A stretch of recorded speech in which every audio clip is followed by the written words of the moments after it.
You know how sometimes people feel stuck? Yeah. Right? You can feel stuck mentally. You can feel stuck physically. So I'm going to tell you a story about a patient who kind of was stuck in a really sort of unusual way. So there's a patient that I had taken care of before. And so I knew this patient really, really well. And so one day, my secretaries call me, and let's say we'll use we'll use the name Chris, right? So they say, hey, Chris is in the office and he's in a wheelchair. And I'm like, why is he in a wheelchair? Like Chris walks like anybody else.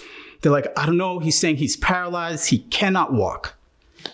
I was like, okay, wheel him back to one of the exam rooms and I'll come see Chris. So I go in to see Chris and Chris says to me, Doc, I don't know what's going on. For the last couple of days, I cannot walk. I'm like, what do you mean you can't walk? He's like, I don't know. I can't walk. He's like, I can walk side to side, but I cannot walk forward and back. So I was like, Chris, what do you mean you can walk side to side, but not forward and back? I was like, show me. So Chris now shows me. Chris gets up out of the wheelchair, right? And if you think the wheelchair has sort of those foot holders, he steps over the foot holder and he starts walking side to side, just kind of like side shuffles, back and forth, back and forth. And I said, okay, Chris, now walk forward and back. He's like, I can't. I was like, try. And he's like stuck. And I said, okay, Chris, I know what I'm going to do for you. I picked up Chris's left leg, and I threw it out in front. And he caught himself like this.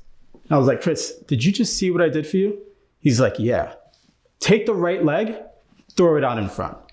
And he went, oh. And I said, okay, now left leg. And he went, oh.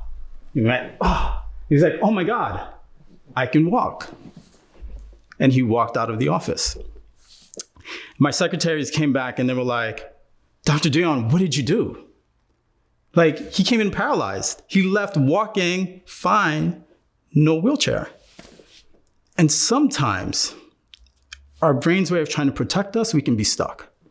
We can be stuck mentally. We can be stuck physically. And your brain is designed for movement in every way. It's not designed to keep you stuck. It's only when you feel unsafe. He was now in a safe setting with me, and I forced him to take action, even though I did it for him. Passive action, showing him. And then he took active action. And a lot of times when we're stuck, isn't that what we need to do?